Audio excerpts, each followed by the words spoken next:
WCBI News at 10 starts now.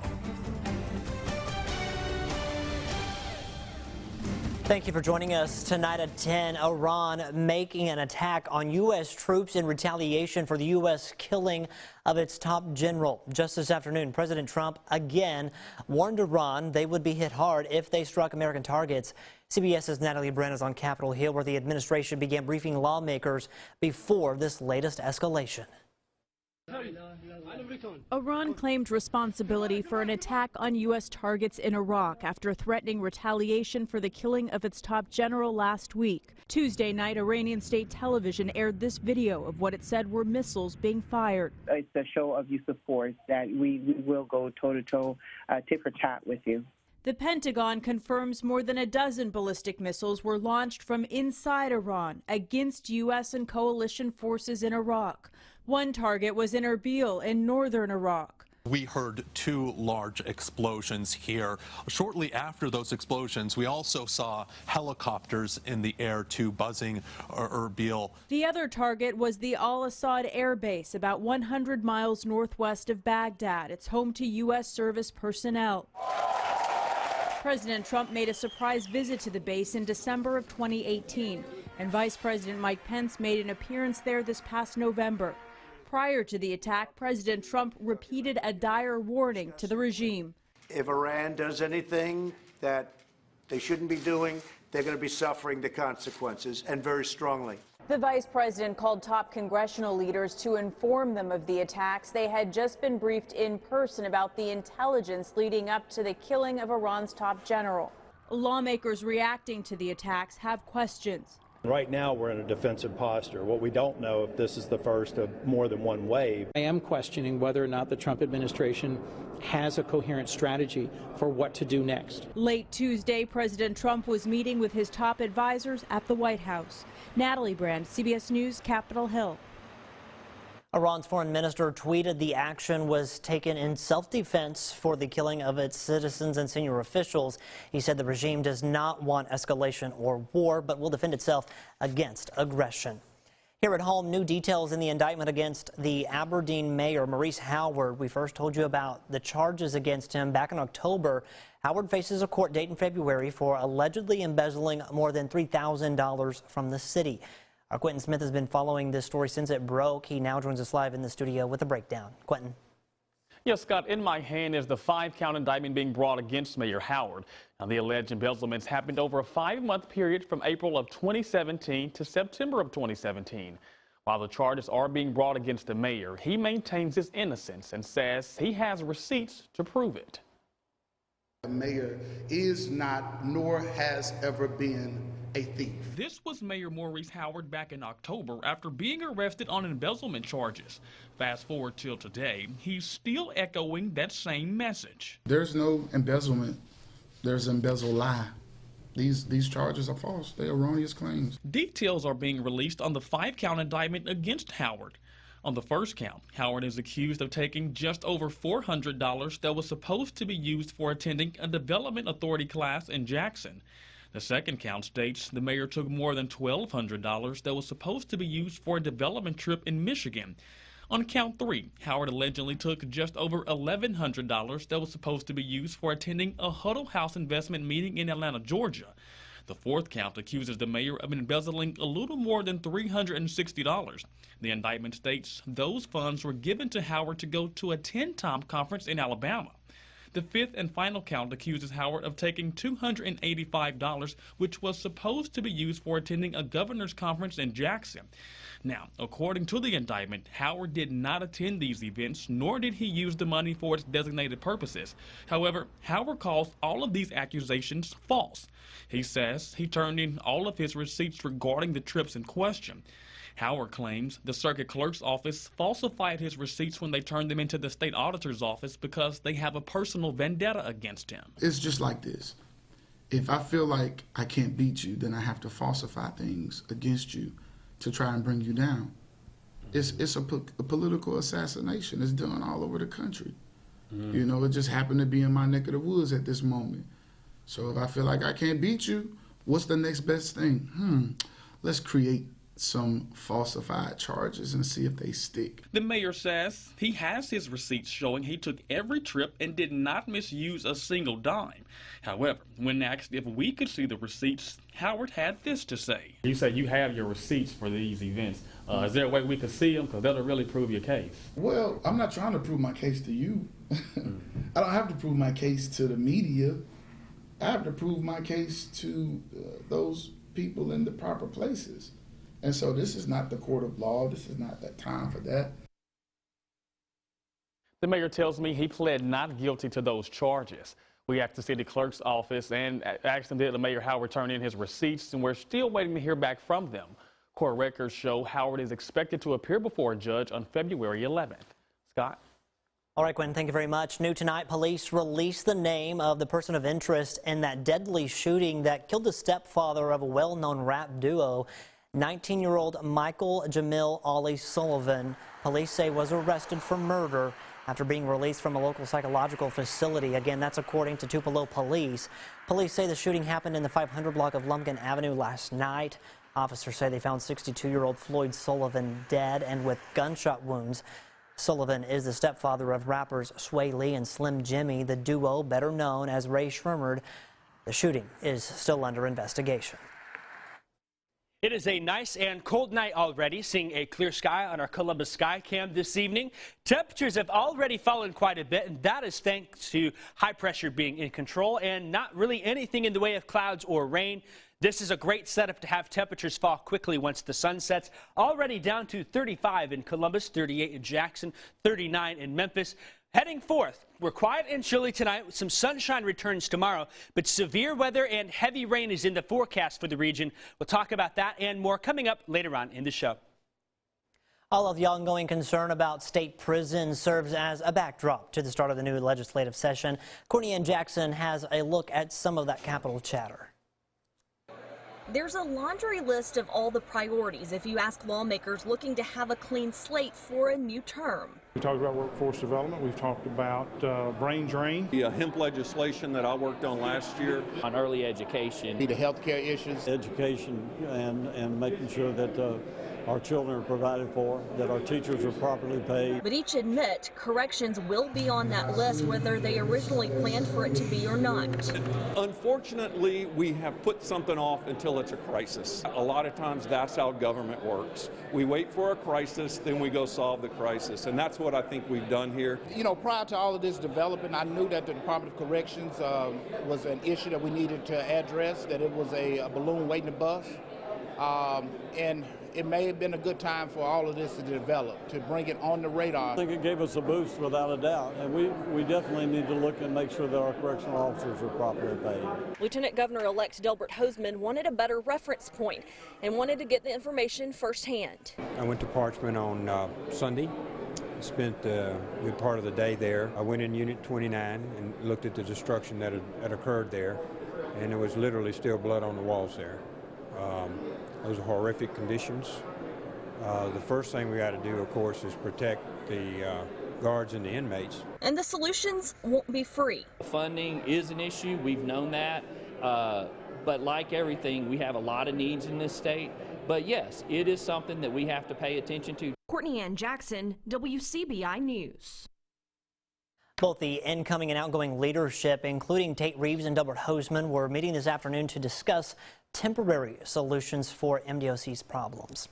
All right, we're going to send things over to meteorologist Jacob Dickey. Jacob, unfortunately, we've got more rain heading our way. Yeah, we are. We have a lot of rain, Scott, and that's not good here moving forth. I tell you what, the concern moving forth is that we may get 3 to 6 inches of rain with locally higher amounts through the next Wednesday.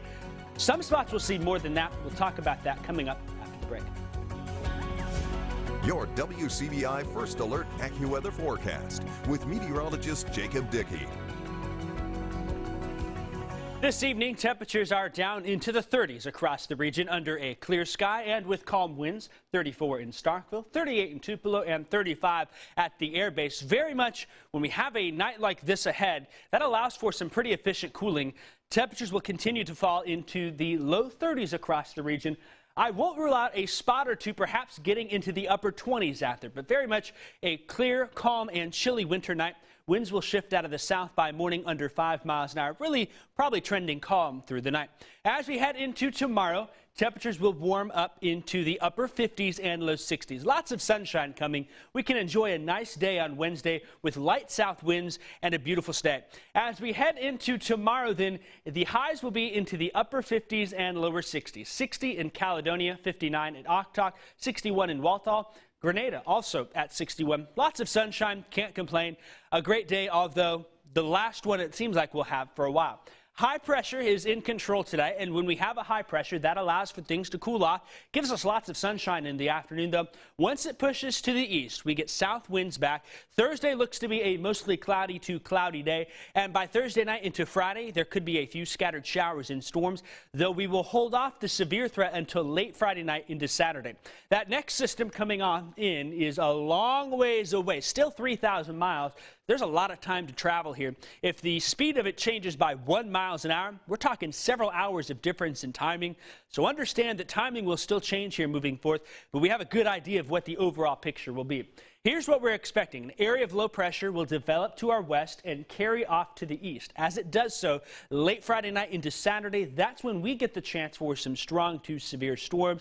I think it's after midnight Friday, but I can't rule it out being into Saturday afternoon as well.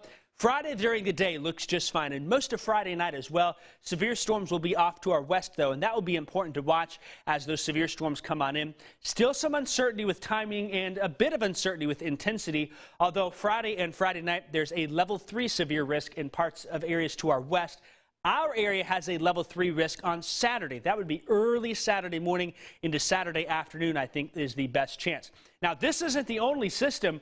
Next week, more rain and storms are in the forecast, some severe weather possible, and more rain as well. By the time we get to the next 7 to 8 days, 3 to 6 inches of rain area-wide can be expected. Some spots may see a little bit more here. So while we are monitoring the chance for flooding, the biggest impact from it all could be the heavy rains and flooding. Up after a flood, it can be a handful, but it's what else lingers and in and after the floodwaters that could cause an even bigger headache for homeowners. Our Stephanie Poole explains. Ants, termites, and mosquitoes. Usually after a flood, these unwelcome visitors can seek shelter right in your home. All they need is a way in.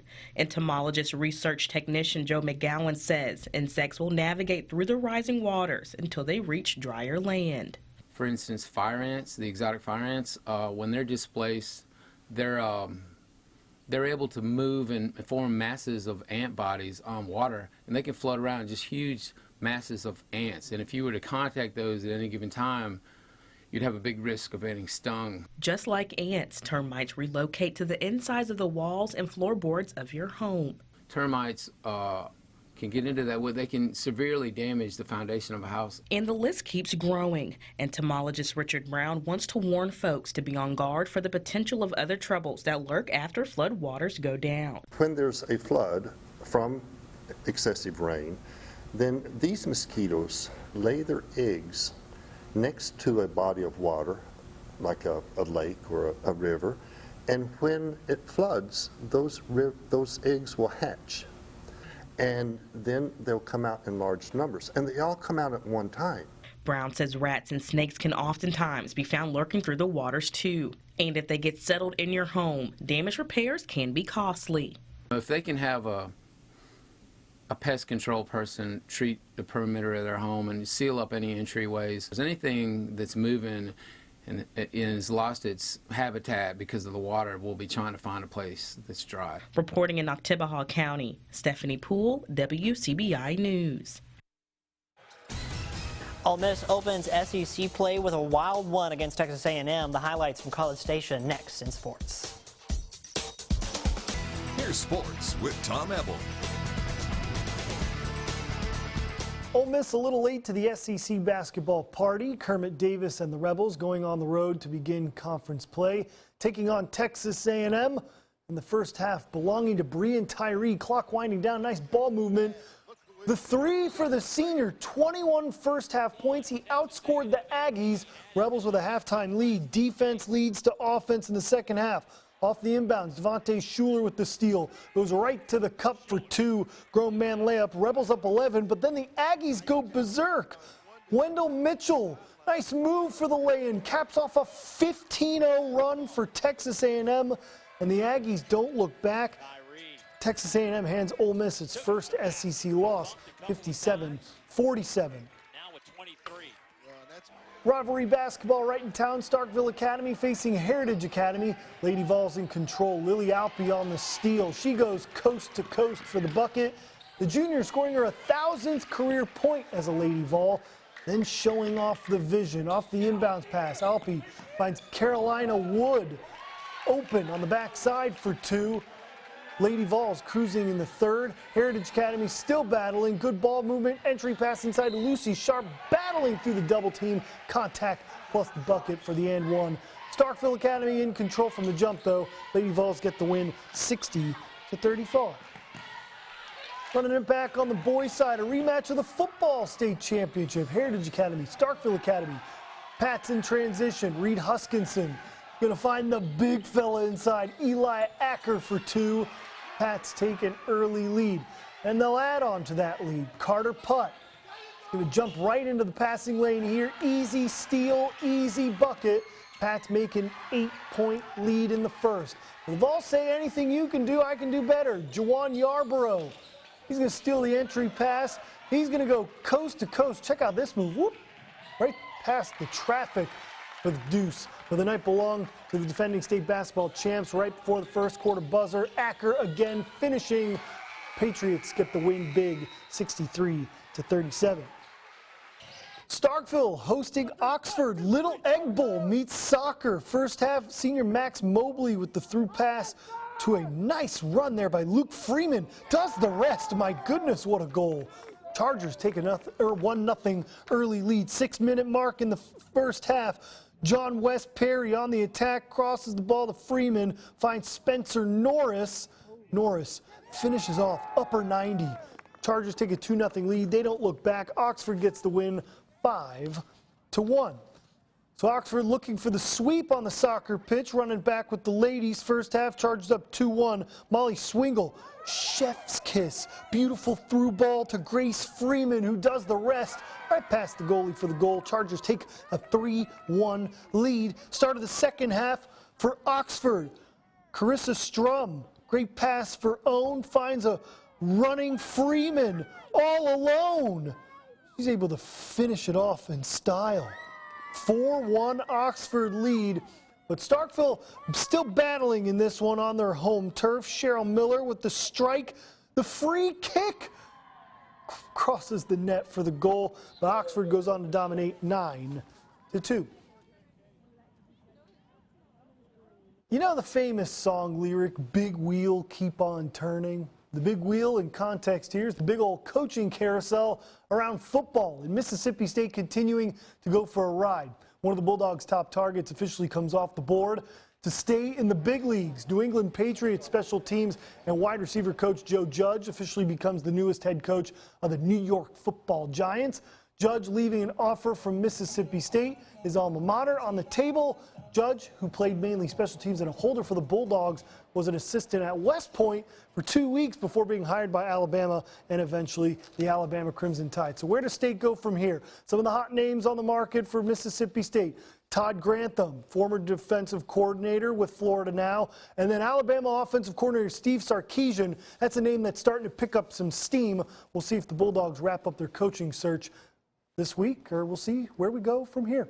That's it for sports. The last look at your forecast next. Lots of sunshine on Wednesday. Clouds increase ahead of our system Thursday. Some scattered showers and storms Friday, but the severe threat really looks to be late Friday night / early Saturday morning into Saturday afternoon. Of course, we've got some time. A lot of rain coming, though. That's the first of two systems. So we better soak in that sunshine tomorrow. Absolutely. All right, thanks for joining us, everyone. Have a good night. We'll see you back here tomorrow.